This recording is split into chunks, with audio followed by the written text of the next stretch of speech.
What is up, peeps? Welcome back to the channel. If you guys have been on here the past couple of days, we had a very cool interview about a very dramatic story in the gaming scene where a 4 times world's first raider in Destiny 2, a tremendous achievement for very few players out there, was permanently banned by Bungie from the game because of a cheat program that was open, allegedly, for a completely different game. We broke down that entire story. It did go viral as a lot of Destiny 2 creators were backing Cruz, the name of the player who was permanently banned, because they don't think he had malicious intent.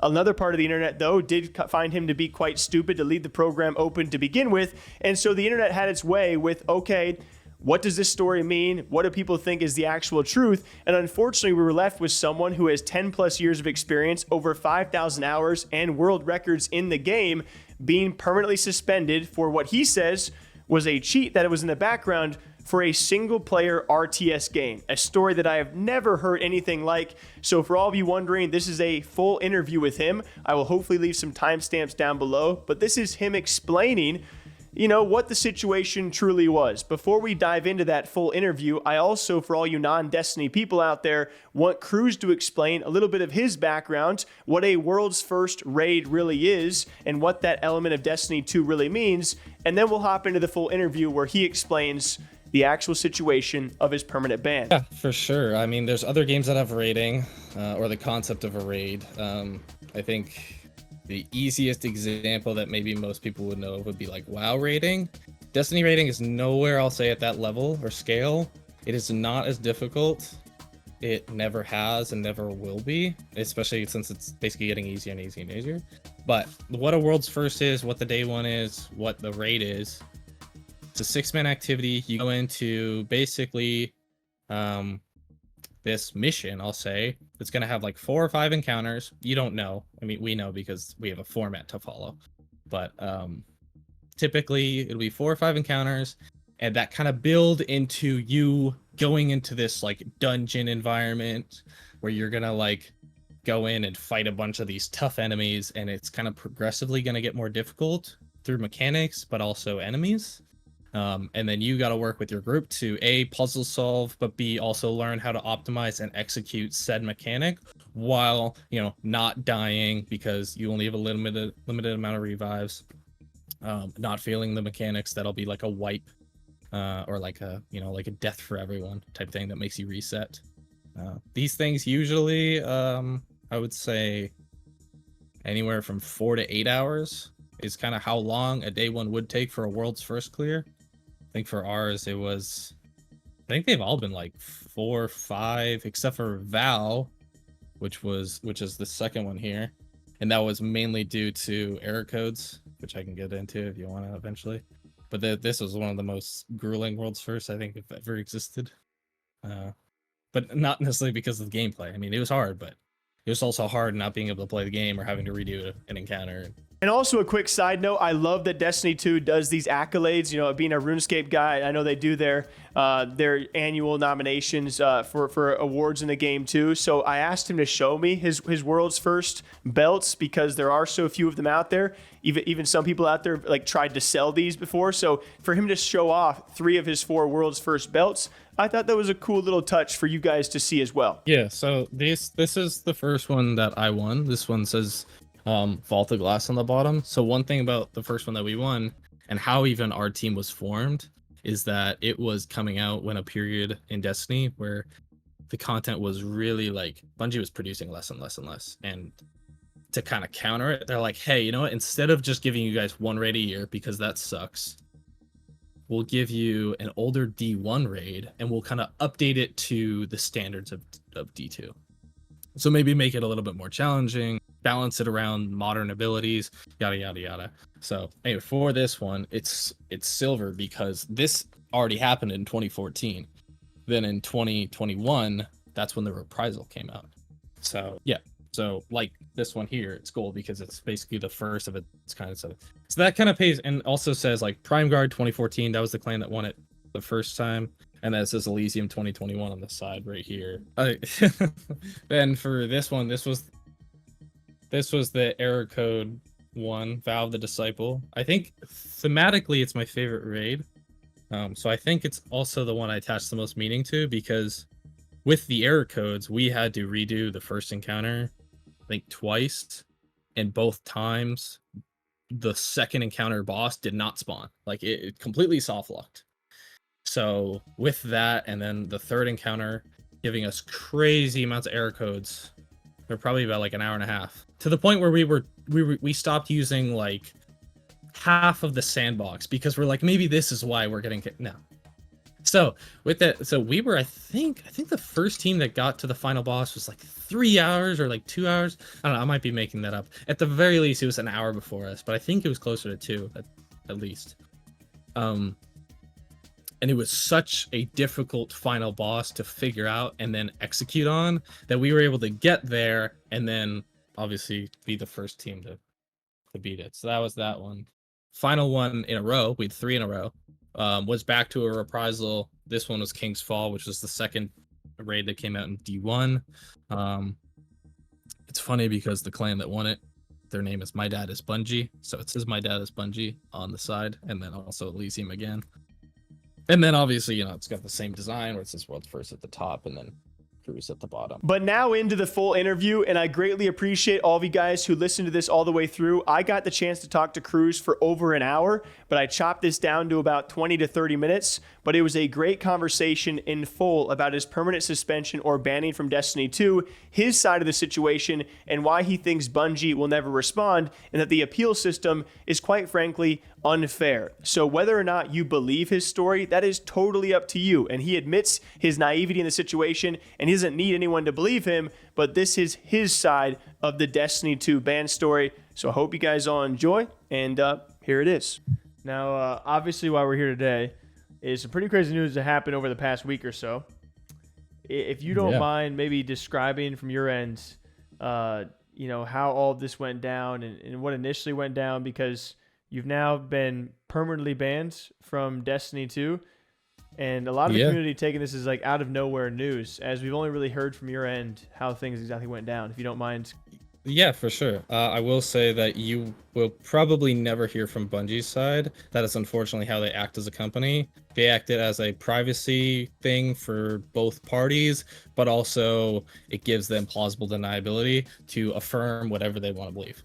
That is just fact of why they handle the situation the way they do.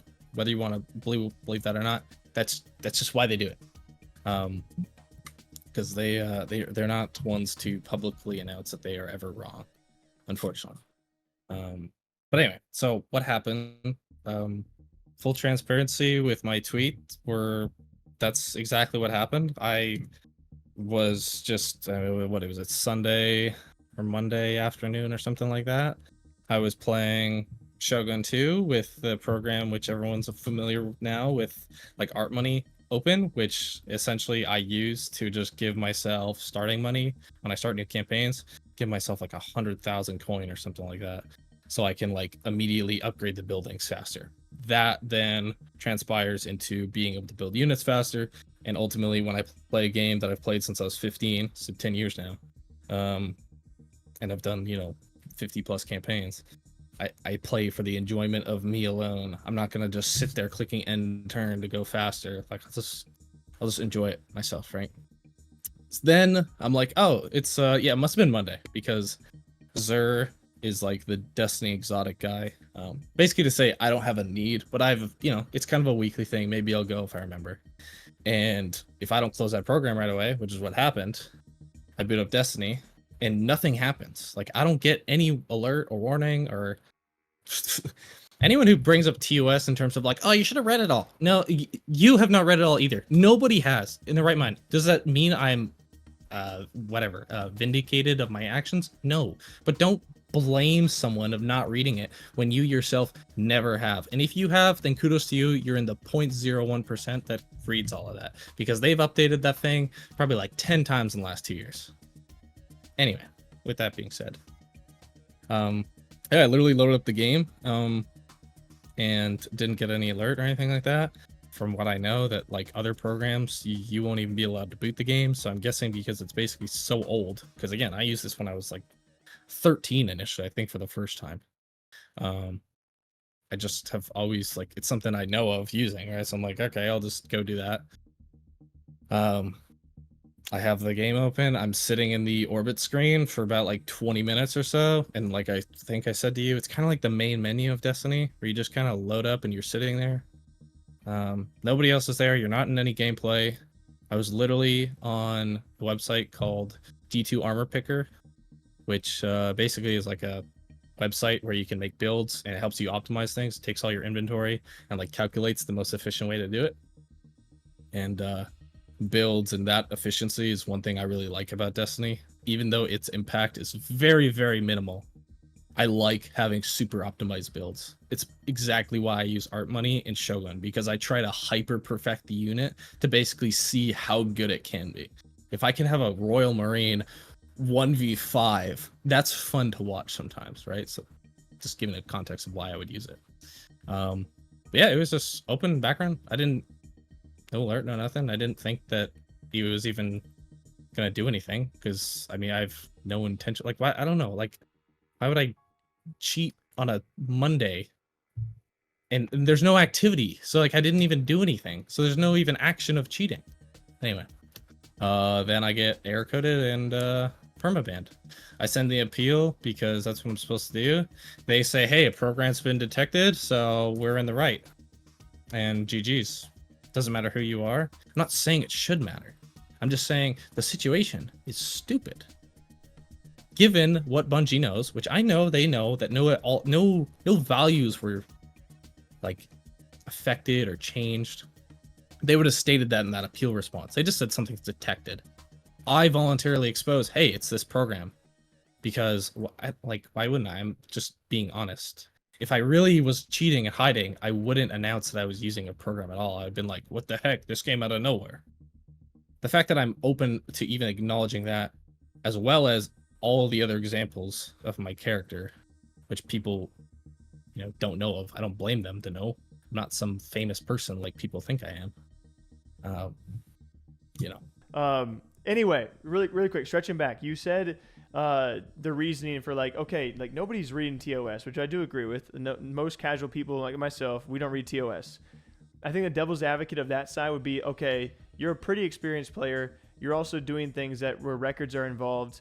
And I think the only devil's advocate argument that I've seen would be, how does an experienced player who maybe has more to lose not maybe wonder, okay, if this program's open, things could obviously be happening with my account, so I don't want to risk that ever. Do you understand that kind of argument? Yeah, I mean, I totally agree. In hindsight, I think it's tough to figure out when you've never used a program maliciously and you've only used it in a certain context.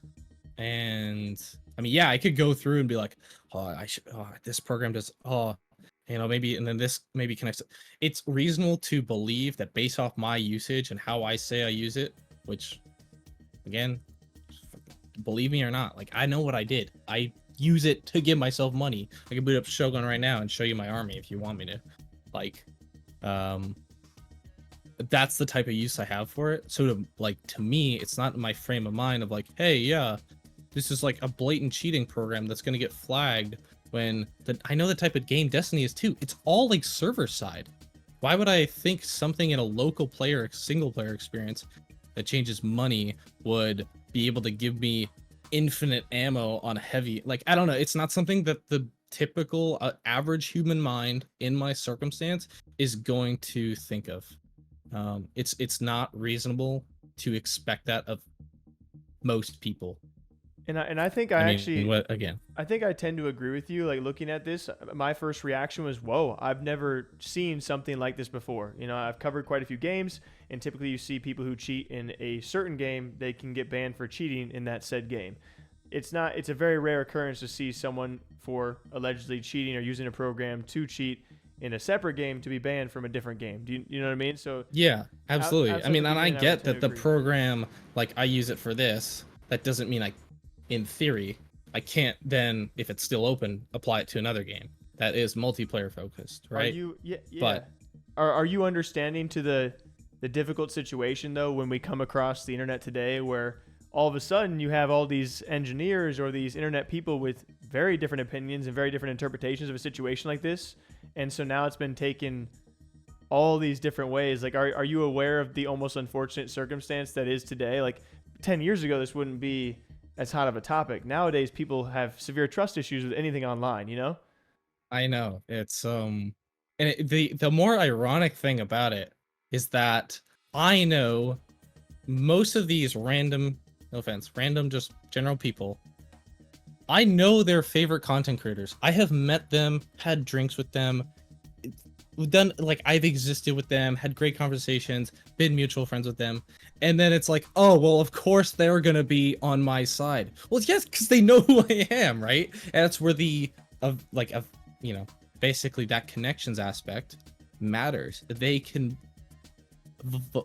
you know, verify my type of person, my qualities, Or my validify humanity, what you say my are your integrity. intentions.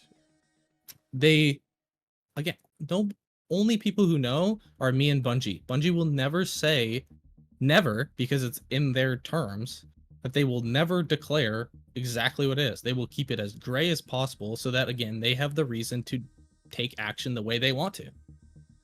Yeah. Versus me, I have way more to lose. If I'm completely honest, then people can take it at face value and either decide that, yeah, what I did was completely wrong, or band with me and make it a situation where this needs to change. Like, this is clearly stupid. Because again, like I think the most recent examples that's popping up now is like, seriously, if you read through all their TOS stuff, they literally have a line that about if you post content with the name Destiny 2 in the title, that breaks TOS. Every single Destiny 2 streamer that says, hey, Destiny 2 new weapon, could get anywhere from a restriction to a ban. That is in their TOS. So when, again, I just use Salt because he's active on Twitter and he loves defending and he loves arguing with randoms. That's where his point is, that it's like, it's more about, and what my initial thing is, that I just want people to recognize how silly this situation is. Where someone reputable, trusting to the upper level players that speak for the community, all say one thing about what the type of situation is, and it gets applied in certain circumstances where, you know, you can post a video with this, but technically it's against TOS. Technically, I loaded a program, or I loaded Destiny with a program active that qualifies under the umbrella term of what they deem to be a cheating software with intents of manipulating Destiny values. So that's bannable, when, if in reality, if their situation, my situation, no values were adjusted, the intent of the player isn't in question. Like, I mean, I responded to them. I never got anything back about, like, can you prove any values were adjusted or there was any intent from the program? Because, again, I know that would make me innocent. They didn't respond and prove to that that. at all? They won't. It's their, I mean, they might. The appeal is open. Like, it still says open. But, they are their appeal thing is like, if box check, throw it in the dumpster. Like, they don't care if you respond. That's just how their appeal system works. It's the way it's designed. I think it does speak volumes, dealing with all these different gaming communities, when at the very least you do have a lot of creators that I've seen that are on your side. Like you mentioned before, you've made those friendships. They can almost validify in their own interpretation, like what they think your intentions were, and that they believe and trust you. And I think that does speak volumes, because we see a lot of controversies where creators get called out and other creators come forward and affirm those allegations, right? Yes, and that happens in, like, Destiny 2, where it's like, but in your yeah, case, like, if they did it, then, like, yeah, they did it. Like, in my case, like, I have people, like, the notable figures of the Destiny 2 community that trust my word and my action, because trust is a lot of all what humanity has. We don't even know what goes on in each other's minds. You trust that your best friend has good intentions for you. Why? Because he's your best friend and you've had good experiences with them. The same reason applies to me. Okay, like, you can't throw that out the window. can you maybe go into a quick detail about like what exactly ArtMoney is for those uninformed? So what I guess I've learned what it is. It's like a memory hooking software program which can adjust certain values in games. Of course, my example I used was money in a single player RTS. That's the only example I've ever used it in. I've never seen videos of used it elsewhere. Apparently it's derived off of an older initial version of what cheat engine is, which again is something I didn't even know. Shows how, like, I don't know if it's ignorance. I didn't even know. What? I don't even know what cheat engine is. I didn't. Anyway. So it's based off that.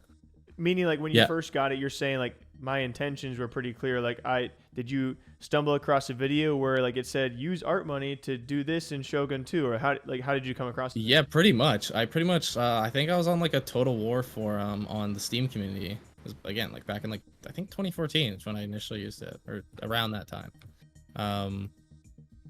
And it was like basically like I was looking like how to get money. I was wondering if there's any like SV cheats or input commands and stuff like that. And I'm certain, again, this is all memory, but I'm certain that there was a comment about like you can use this program, you can watch this tutorial or video how to use it in Shogun 2. It's super simple.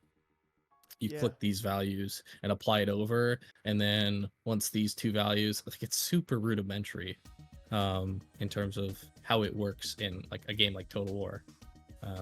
That, you know, obviously they're not evaluating that type of game, especially at that age. Yeah, like I certainly understand why people have like hesitance towards any kind of situation like this. Like, there's always gonna be people online now that just like assume you're cheating, you have bad intentions, whatever.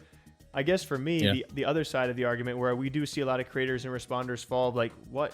This is like, how is this even possible? Like, obviously it's a little bit of negligence on your end for sure. But I think where I can admit to that, but I also was like I don't know, like I guess I was supposed to assume. I didn't. But yeah, my bad. I learned. Where's the learning lesson then? Like, oh, this is not okay. Yeah, this is where, again, like my thing about Destiny was like, why is there a appeal system, permaban or nothing? Like, where is the action based off of what I did with a certain response that deems appropriate to what I did? Like, this is what the court judicial system is. I have 6 months of community service versus life in prison or death.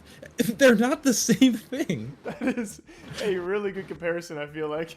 Like, it's not like, hey, let's hear you out, we're gonna put you in jail overnight. It's either that or, yo, by the way, you got a life sentence. You've been killed. SWAT came into your building and you killed you because you you did this. And on the internet, you cannot have a negligent moment. On the internet, if you mess up once, people on the internet, they never mess up at all, apparently, right? So I understand where you're coming from. I do understand the other side. I also like that you admit, like, yeah, it's a bit naive, but it's like people can be naive at times. You know? I just think it's negligent to dissolve any humanity within a subject. Like, why is the human never considered? I mean, it's a big thing even in society right now. I'd say like the human's not considered. Polarizing, man. Modern values, I would say, they're a lot less kind and focused on humanity and the betterment of people.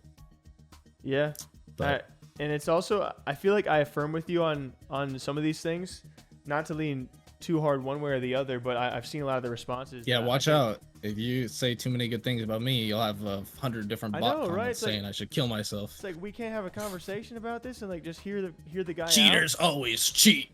It's like banned for life. Like you said, either they believe you or they don't, right? It's like you can't convince one person. It's usually once they're set in stone, they're set in stone, right? If you swing someone on the internet, it feels like the biggest win ever. It's like that shouldn't be that way. That is crazy. Yeah. It shouldn't feel that good to win someone over, you know? Like, people should be able to go back and forth, but people are very strongly opinionated, and the internet boosts that type of culture within being right. You know, it's not bad being wrong, and there oftentimes a lot of the answers always fall in the middle. So yeah. Stop being so high and mighty. Like, accept things. The way that I accepted that, I openly said a program that I was using. And Bungie will never confirm that. They will just say that it was a web hooking, whatever they said in whatever I posted in the tweet. They said what type of program that is. If you have a good brain, I would say that you can one-to-one connect that those two things equal each other.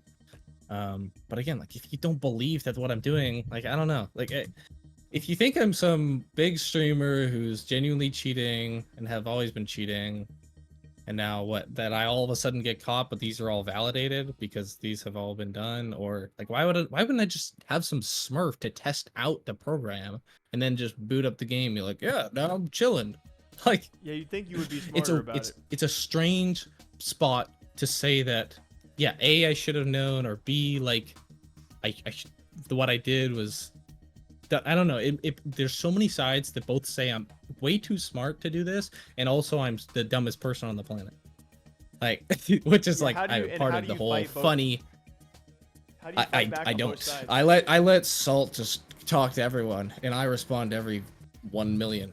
But then comments. yeah, nothing's black and white, dude. It's a lot of things are gray area. You know, a lot of things have a lot of debate, a lot of variables involved. It's not just this or that. But Yeah, I think I can affirm your feelings because I don't know. Again, I'm not an engineer. I'm not an internet cybersecurity guy. Me neither. Even though people think I am, that can somehow I can augment this program. It's like, well, you could change it enough to where it could do that. It's like, who do you think I am? Like, am I some? I'm just a student who studies fitness in school in university. That's what I do.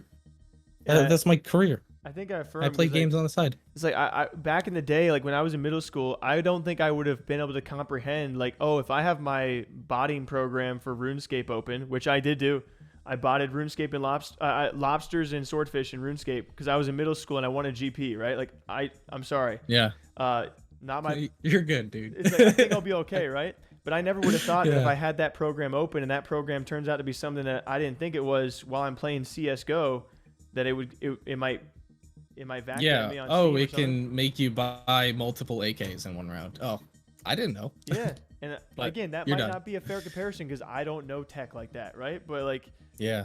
So at the end of the day, I like that you can admit, hey, people are gonna think what they want to think, right? Either they believe you or they don't. It seems you've, at the very least, like you got a good enough head on your shoulders where you've come to terms with, hey, if this is my breaking off point in life, then so be it. But like, people just gotta believe me or don't. At the end of the day, like I mean, my saddest thing about the situation is how I'm forced to leave a group of guys that I didn't want to leave. I now put them in a position where, I mean, and they've always said like, this is, based off of the situation, that's stupid. They're with me, yada yada yada. Which I mean, I can understand and believe and be thankful for. But regardless, it doesn't change the situation that now they have to think about. I mean, thankfully, the expansion got delayed like 4 months, so we've got time. But they have to think about finding a new person to join the group, and puts into question if they're even gonna get their belt because they played with cheater. And I mean, I probably won't get mine, and it's like, I mean, we won that thing 6.5 months ago. Like,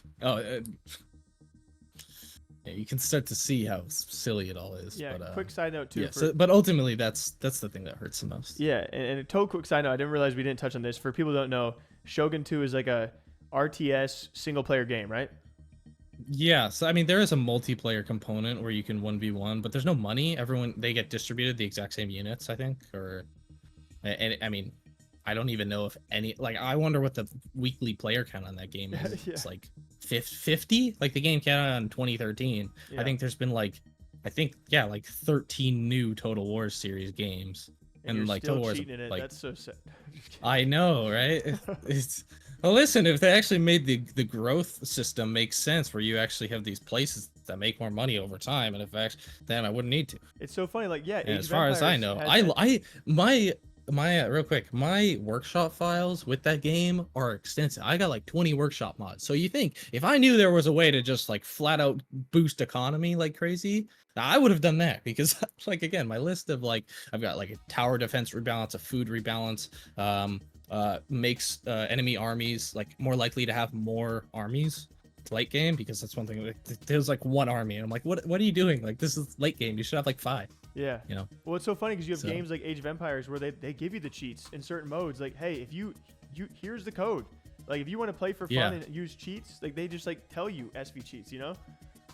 I know. At least that's how I remember same it. thing. That's like, how it was, right? But like, I don't know. Watch, I've never played it. I cheated in Age of Empires. I used the freaking card. I don't know if you are an Age of Empires guy, so I don't know if I outed myself as a cheater there. But well, listen, like if I was gonna get banned for cheating for anything, I like duplicated Bugattis in GTA Online like week 5. That's what Age week of Empires 4. was. You had a car in the game, so yeah. Yeah, and it would like it, GTA 5 money glitch, duplicate it, sell it, get $10 million. Yep. It saves me from spending $100 on shark A lot cards of as people a do it. high school student, right? Oh yeah, but a lot of people also just do the shark cards thing. And GTA Rockstar is like, listen, we don't even care. We'll just patch it in a week or whatever, and then move on. People are still giving us literally millions of dollars. As long as you're not ruining a multiplayer experience, you're not taking away records, and you're not taking away money from other people. Hey, even if you are, Destiny 2 is an example where you can willingly cheat. You can get a post on Twitter and you won't get banned for a year. There are millions of clips of that. Yeah, it's BattleEye is it's got to be one of the worst, man. Just from my personal experience with that's all that matters, man.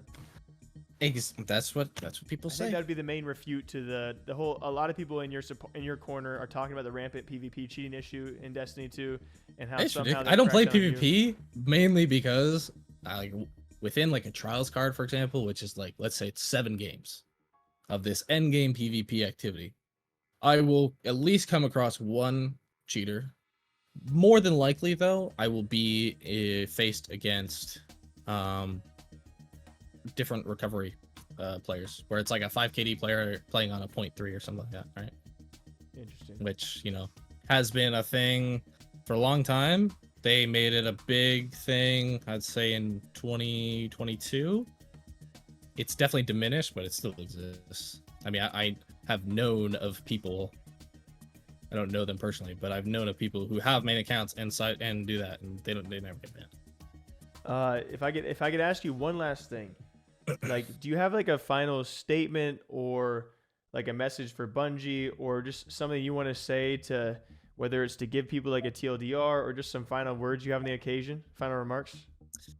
I will say that I've said my piece, which is basically evident based off of how little I post on Twitter about it. I've said everything I've needed to say regarding to it, and there's no point of me being dishonest based off of what I've accomplished and where I'm at in life. Like, whether you want to believe me or not, like, I am not distraught.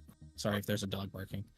I am not distraught over the fact that I can't play the game anymore, because I genuinely wouldn't be here if I wasn't part of the most successful team and like had such a great group of guys around me, like all in like the friends that I'll have like forever, right? So that's like, it is what it is. It sucks. It's a silly situation. I know my piece, and I think that's why I've handled it in a spot where I'm like, listen, man, like, it's all stupid. I know what the truth is, so all I can do is laugh over it. Just because everyone's saying one thing doesn't mean it's true. If Bungie wants to affirm and just uphold a permaban, it doesn't mean it's the right thing to do. It doesn't mean it was a true resolve of the situation or resolution of the situation.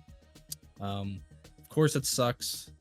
Of course, it's not like, it's no surprise that Destiny's like my favorite game. I've got 3 posters up behind the camera. I've got these. I have a Titan right there on my cabinet here. I've got 2 different pictures of like the raid bosses that I killed. Above my bed, I have one of like come on, like, I am a mega fan of this game. Cheating in it is not something that like makes sense for me to ever do, especially on my main. When like the penultimate, or well, I guess not penultimate anymore, like the final chapter of like the D2 story or Destiny storyline of this era that I've been playing for 10 years is about to finish. Like, I think the puzzle pieces put together a pretty clear image of kind of what happened, and whether you think I should say ban from it or not because it's against the TOS, then fine, like, you can believe that. But it's at the end of the day, I'll know that it's just a situation that shouldn't have occurred given what was done.